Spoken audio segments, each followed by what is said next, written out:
Hello, my name is Jacob Munoz, and today I'm going to be talking about college football. College football, as we know it, is changing.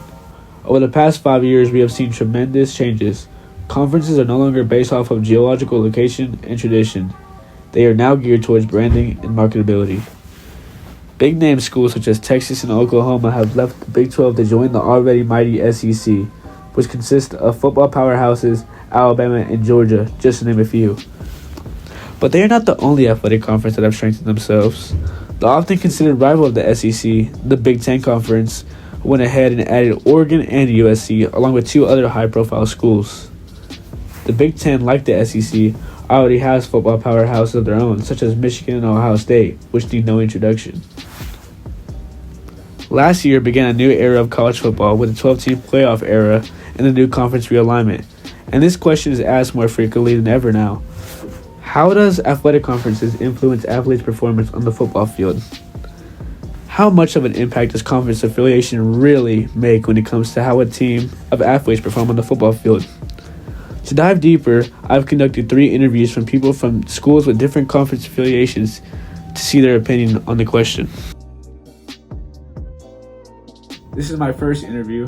Introduce yourself. Hello, my name is Josh Walasek, and I'm a Texas Tech football fan. So the question I want to ask you is, how do you think athletic conferences influence athletes' performance on the football field? Well, if you think about it, with the SEC, you're playing at a really big level, just how it is in college. So I think mentally, a player will think you're playing against top teams, you want to play as good as you can. But also, you're playing against your fellow teammates to keep your spot during the season. Interesting.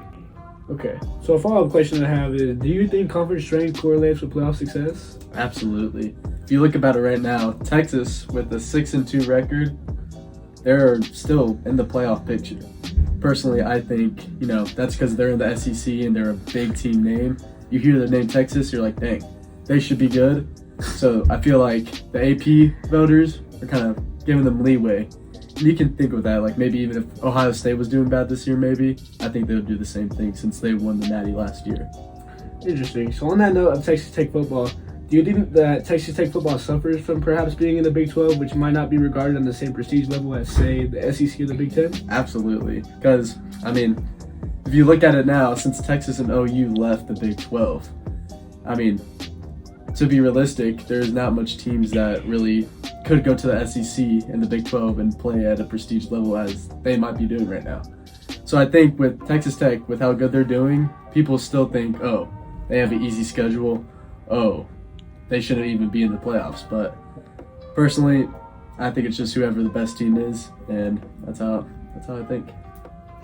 Well, I appreciate you interviewing here. Thank you so much. Yep, that's the first interview.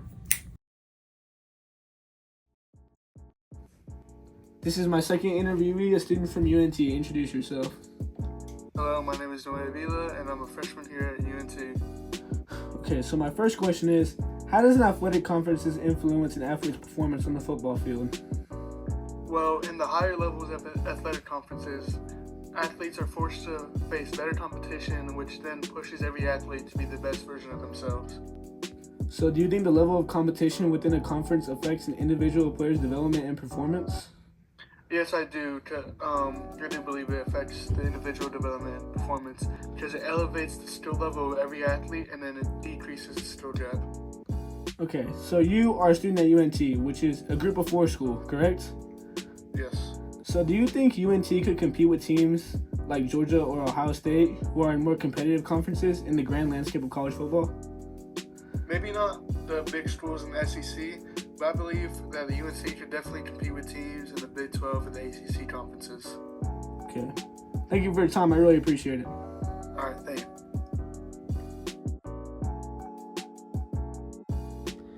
This is my third interviewee, a student from the University of Oklahoma. Go ahead and introduce yourself. Hey, my name is Jordan Byers, and I'm here. I'm a freshman at OU. All right. So my first question is, how does an athletic conference influence an athlete's performance on the football field? Well, the athletic conferences, I guess, kind of decide the exposure that the athletes get and that the team gets, leading to more financial ability from these teams. So do you think training facilities differ between Power 4 programs and Group of 5 programs? Well, 100%. The level of these facilities are on a completely different level from an SEC school to an ACC school because they're just going to be much larger, much better staff, and just overall higher quality.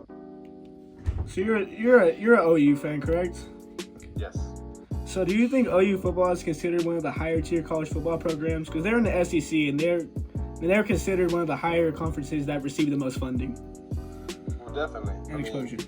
It's a top 10 team. Just beat Alabama this weekend and just gaining more exposure.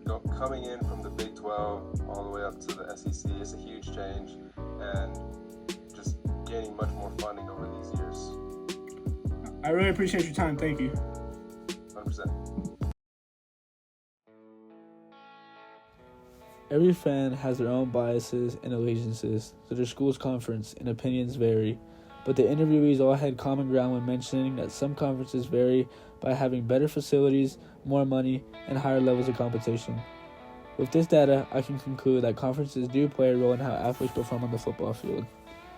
A school in a conference with more money and exposure will always have the upper hand over a school in a lower conference. But they still have to line up against each other and settle it on the field. This is the end of the video, and I thank you for watching.